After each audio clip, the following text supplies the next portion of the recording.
Bonjour, bonsoir à toutes et à tous.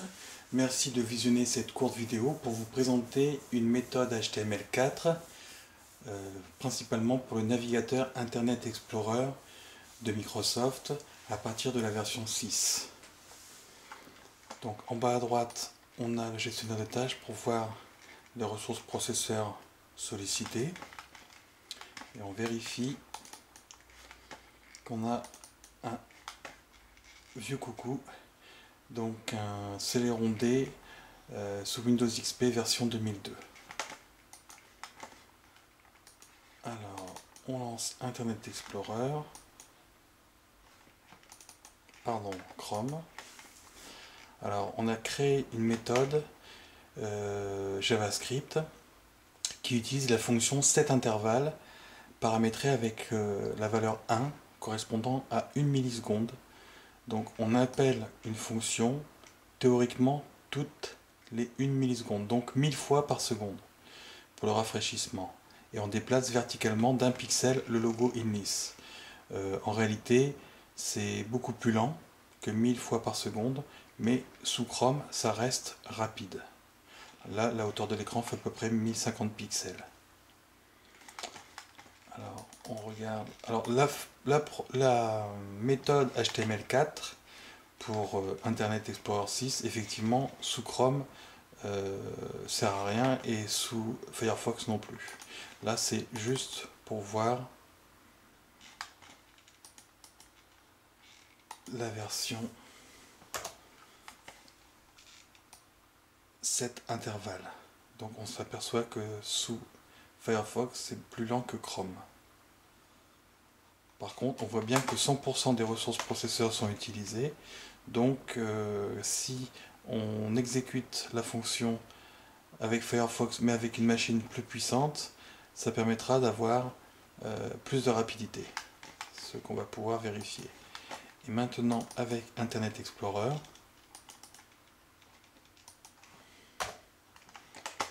alors c'est bien la version 6, ici on peut vérifier. Alors avec la fonction setIntervalle et avec la méthode HTML4, ça permet de faire des déplacements beaucoup plus rapides qu'avec Firefox ou Chrome, avec un navigateur qui date de plus de 10 ans. Alors on utilise bien 100% de ressources processeurs. Alors même si on utilise 100%, comme c'est un Celeron D, électriquement ça chauffe pas du tout, puisque c'est un processeur qui est bridé. C'est une stratégie Intel permettant de vendre des ordinateurs à différents prix entre le bas de gamme et le haut de gamme. Alors là, c'est pour un déplacement vertical.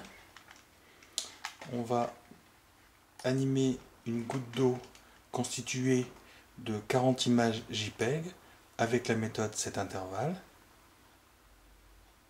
paramétrée au plus rapide, et avec la méthode HTML4. Donc on voit qu'on est plus rapide. Autre exemple, redimensionnement d'image avec la méthode setIntervalle, avec la méthode HTML4. On est un peu plus rapide. Alors on s'aperçoit que le gestionnaire a disparu, le revoilà. Donc c'est vrai que la méthode setTimer a l'avantage de ne pas solliciter tellement le processeur. La méthode HTML4 sollicite le processeur et on met les gaz, mais on est quand même limité par la puissance de la machine. Autre exemple, dernier exemple, avec la méthode setIntervalle pour animer un chauffe-eau instantané de petite taille, appelé mini chauffe-eau. Une méthode flash avec une cadence 120. C'est flash. Et on se rend compte qu'avec la méthode HTML4, on est un petit peu plus rapide. Mais on est limité par la vitesse du processeur, par la vitesse d'exécution possible avec le processeur. Donc on en a fini avec cette version de machine. Donc ça, c'est un ordinateur qui est sorti en 2007, avec un ordinateur sorti seulement 2 ans plus tard, en 2009. On vérifie tout de suite. Donc, alors Windows 7, donc sorti en 2009, beaucoup plus puissant. On va faire apparaître les gestionnaires pour voir les ressources. Et donc avec Internet Explorer version 8, qui a la réputation d'être extrêmement lent par rapport à Google Chrome et Firefox. Et on va voir que la méthode HTML4 permet de prouver le contraire. Donc c'est une méthode HTML4 qui aurait pu être utilisée il y a plus de 10 ans. Alors on va vérifier avec cet intervalle. Donc dans Chrome c'est plus fluide, avec un ordinateur plus puissant. Alors la méthode HTML4 n'améliore pas la rapidité sous Chrome. Alors peut-être qu'HTML5, c'est sûr, permettra une rapidité beaucoup plus importante, mais le problème c'est que quand on développe un site internet, on doit le faire fonctionner sur tous les navigateurs, toutes versions si possible, avec Firefox. Méthode cet intervalle. Donc c'est un peu plus lent que Chrome. Alors on peut vérifier la méthode cet intervalle qui est un peu plus lente aussi. Alors si on regarde les deux en même temps,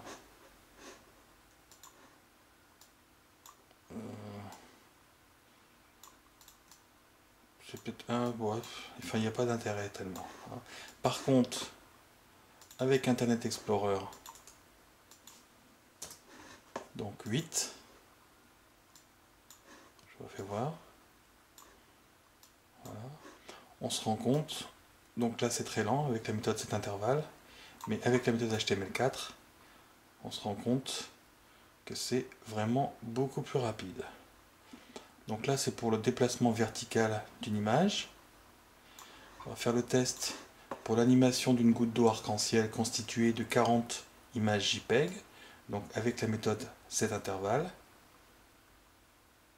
pour une vitesse maximale, et avec la méthode HTML4. On se rend compte que c'est beaucoup plus rapide, surtout si on compare les deux, parce que la méthode cet intervalle ralentit encore quand il y a plusieurs processus, plusieurs fonctions.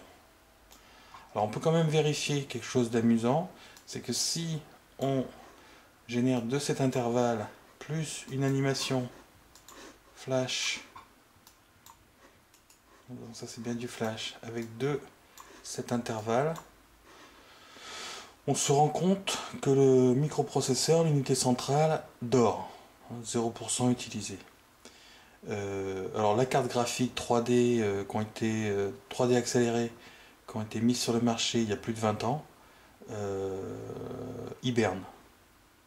Le processeur l'adore et la carte graphique hiberne. Par contre, on ne sait pas si elle va se réveiller un jour.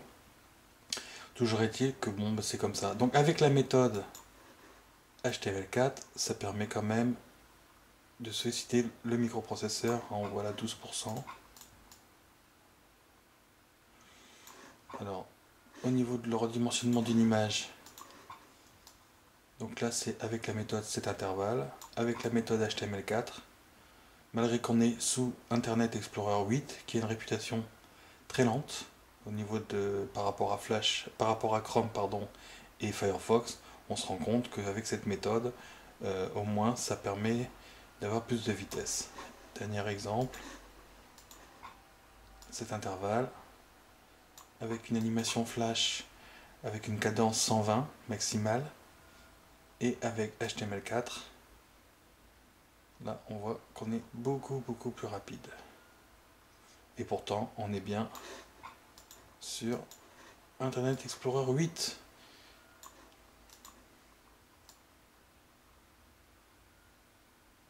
Voilà.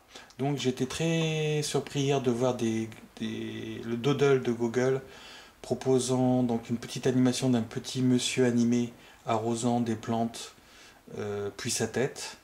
Moi aussi j'ai ma petite contribution, ma petite goutte d'eau pour le printemps 2014. Voilà, donc c'est une petite goutte d'eau pour les informaticiens et les programmeurs. qui normalement vont générer plein de belles petites fleurs informatiques en 2014.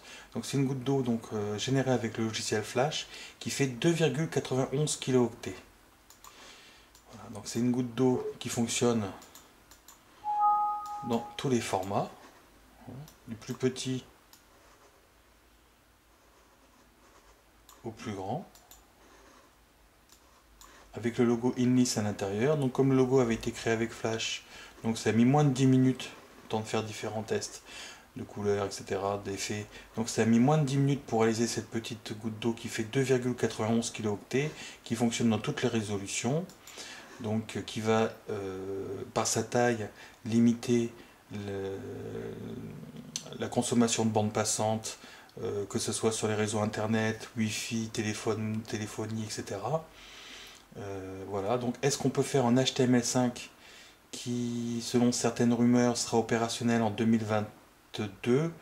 Est-ce qu'on peut faire en HTML5 ce type de goutte d'eau en moins de 10 minutes qui fait 2,91 kilo-octets?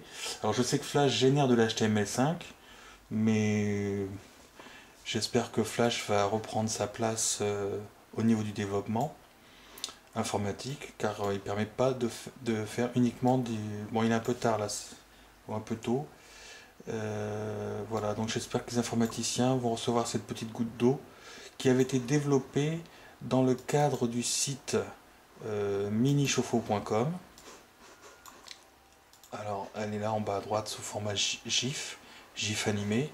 Alors, c'est vrai qu'en GIF animé, on passe à une taille de 25,3 kilo-octets. Mais au niveau de la qualité, c'est vrai que ça n'a rien à voir. Hein, et puis ça fonctionne que dans une seule taille.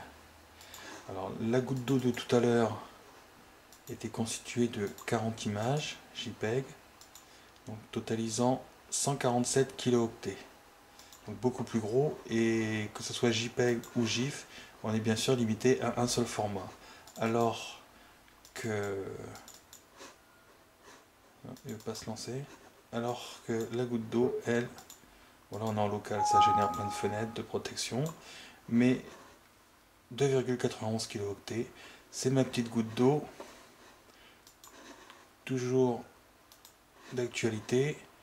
Alors cette goutte d'eau avait été créée en l'honneur de l'association de Pierre Rabhi Colibri, où chacun doit mettre sa petite goutte d'eau. Alors ce site permet de démontrer, donc il n'utilise pas encore la méthode HTML4, mais il est en HTML4, ça permet de démontrer qu'il est possible de faire des sites interactifs ergonomiques rapides avec de l'HTML4.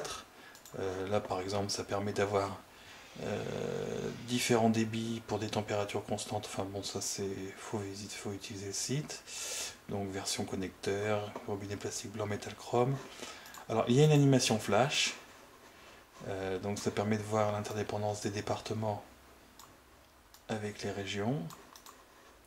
Voilà, donc on s'aperçoit qu'il y a un petit décalage sous chrome entre le curseur de la souris et le curseur rouge. Alors on s'aperçoit qu'Internet Explorer 8 est plus rapide pour tout ce qui est flash. Là c'est très rapide. Voilà, donc moi je...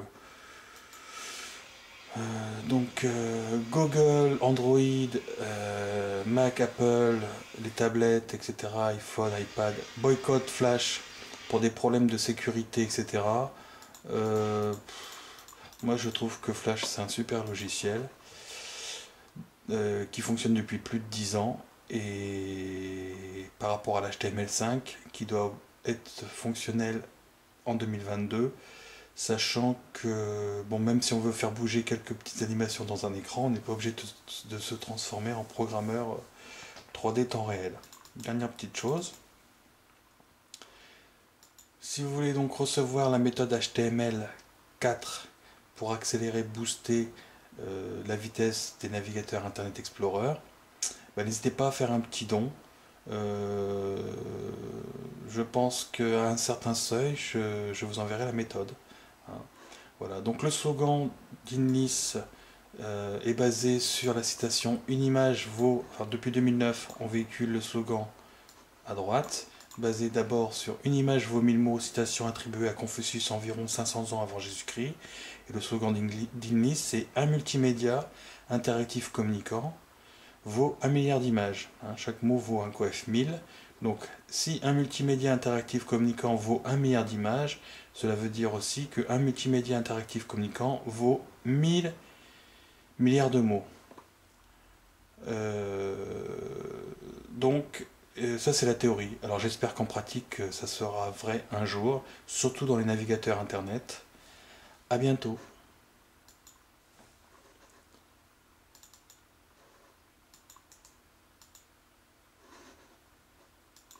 Je vais quand même remettre la méthode. Et pourquoi ça ne marche pas là? Voilà. Je vais quand même remettre la méthode HTML4 qui fonctionne actuellement là dans Internet Explorer 8. Donc les deux pour voir la différence de vitesse. Voilà. Alors je sais pas si vous avez déjà vu des objets qui bougent comme ça dans Internet Explorer 8. Voilà.